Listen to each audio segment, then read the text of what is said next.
A walk in the park. Who doesn't like to do that?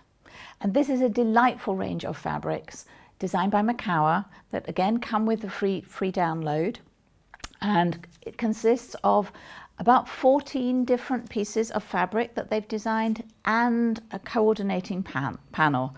So here's the pattern that you can download. It's another pattern designed by Lynne Goldsworthy, and it's basically a 2-block quilt. We have lots of really sweet little prints that are non-directional, and then we've got other stuff which is slightly larger print, exactly what we need for patchwork, but it's slightly more directional. So you might want to think about which ones go where in your quilt.